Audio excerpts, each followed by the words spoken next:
Hello guys, ഓണമൊക്കെ അല്ലേ? ഒരു കിച്ചടി ഉണ്ടാക്കാം. വെള്ളരിക്ക കിച്ചടി. നല്ല വെള്ളരിക്ക എടുത്ത് വൃത്തിയാക്കി കുനുകുനാ അരിയണം. അമ്മയെ വെള്ളരിക്ക അരിയാൻ സമ്മതിക്കത്തില്ലെന്ന് പറഞ്ഞ് എൻ്റെ മോള് കൂടെ തന്നെ പിടിച്ചുകൊണ്ടിരിപ്പുണ്ട്. വേണ്ടേ കുറച്ച് കരിയാപ്പലയും പച്ചമുളകും മാത്രം ഇട്ടാൽ മതി. എന്നിട്ട് ഇത് വെള്ളം ഒഴിച്ച് വേവിക്കാൻ വെക്കുക. വെട്ടിത്തിളച്ചിട്ടുണ്ട്, കരണ്ടില്ലാതെ ഒരു വെട്ടക്കുറവ്.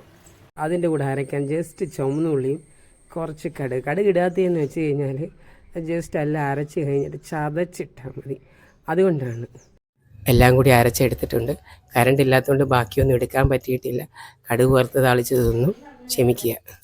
ഇതിലെല്ലാം റെഡി ആയിട്ടുണ്ട്. ഇനി നമുക്ക് കഴിച്ച് നോക്കാം. കിച്ചടി ആ ചൂട് ചോറിൻ്റെ അത് നല്ല ചൂടാണ്. ചൂട് ചോറിൻ്റെ അകത്തോട്ട് കുഴച്ച് എടുത്ത് കഴിച്ച് നോക്കാം. ഒന്നും പറയാനില്ല, അടിപൊളിയാട്ടോ. നിങ്ങളും ട്രൈ ചെയ്ത് നോക്ക്.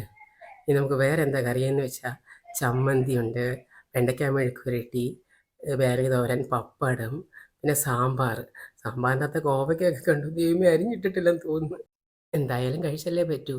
വീഡിയോ ഇഷ്ടപ്പെട്ടാൽ ലൈക്ക് ചെയ്യുക, ഷെയർ ചെയ്യുക, സപ്പോർട്ട് ചെയ്യുക. ഈ നിങ്ങളുടെ വീട്ടിലെ കറി എന്താണെന്ന് കമൻറ്റ് ചെയ്യണേ.